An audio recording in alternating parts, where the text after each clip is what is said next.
If you're a coach, look out for this with your students. And if you're a player trying to learn the proper continental grip, then I want you to hold your racket in a very particular way at the beginning. Now, I'm going to show you a couple videos. I always want you to look right here for who owns this video and make sure you are subscribed to these channels because all of these channels have great content.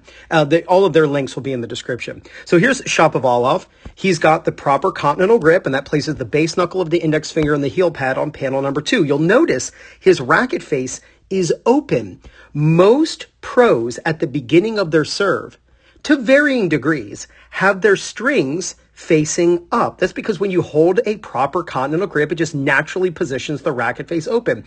That was Shapo. Here's Ben Shelton. You can see his racket not as open as Shapovalov, but open nonetheless at the beginning of the swing. Open means facing up. Here is Milos Raonic. Now, Raonic is very extreme with how much curl he has and how much wrist flexion, and that really opens up the racket a lot. But most recreational players don't look like this at the beginning of the serve because they use a forehand grip, and that places the strings facing down. Here's Nadal. His strings are facing up.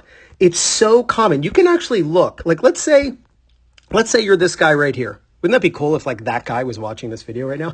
Let's say you're that guy right now, or, in the audience, and you're looking at Nadal. Now, you might think, oh, there's no way to know what grip, someone's using. Actually, there is. You look at the racket face. Did you know that what changes when you use a certain grip compared to another isn't the hand so much as where the strings point? So you can be 6 courts away. If you see someone's racket is open at the beginning of the serve, you better believe it. They've got a continental grip or something very close to it. So let's reverse the video. Oh, there we go. Yep. Let's reverse the video. Here is a right-handed Shapo. That way you can see if you're right-handed. Now you know what this looks like. And then we're going to look at a right-handed Ben Shelton. Isn't that crazy? So look at that. His strings facing up. This is the natural byproduct of using the proper continental grip. I think actually here's a left-handed version of Milos. I'm going to show you what a continental grip is in just a moment here, just to make sure that you know exactly what it is. And when I say continental, you actually understand what I mean. Here's a right-handed Nadal hitting an ace against a left-handed Alcaraz. Look at his strings. Strings are facing up. You do not want to start with your strings facing the ground. That means you've got a semi-Western grip. And a lot of times players, they say, I can't get rid of my waiter's tray. It's because of the grip that they're using. So hold the racket with the continental and have your strings facing up. That's actually going to help you to use the proper grip. All right, let me show you what a proper continental grip actually is. So for you right-handers, you want to place the base knuckle of your index finger and your heel pad on panel number 2.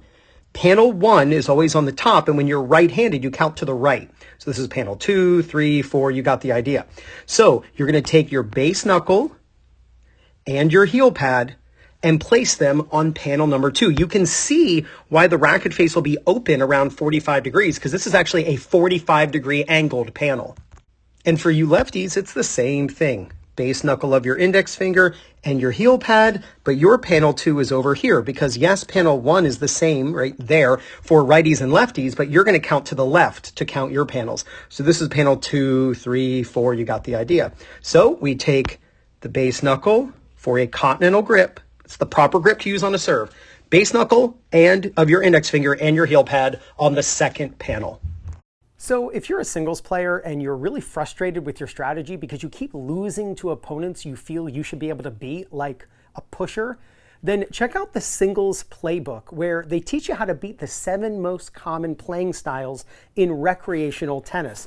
How to beat the pusher, counterpuncher, aggressive baseliner, serve and volleyer, Dr. Feelgood. Those are those slice and dicers, those really annoying players who put all that spin on the ball. I hate playing those players. All court players and southpaws. See, this is over 50 pages of strategy after strategy, and each page comes with a QR code. You just put your phone or tablet up over that code and up pops a video teaching you exactly how to use these strategies. So if you want to play to your strengths while exposing your opponent's weaknesses, all while avoiding common errors, then you got to check out the Singles Playbook. You can do so by clicking the link on the screen right now. So click right there to check out the Singles Playbook so you can start winning more matches. Film yourself serving. Make sure that your racket face is open at the beginning of your serve. And if you do, there's no doubt You're going to gain confidence, win more matches, and play much better tennis. This is Ryan Reedy from 2minutetennis.net. You got this.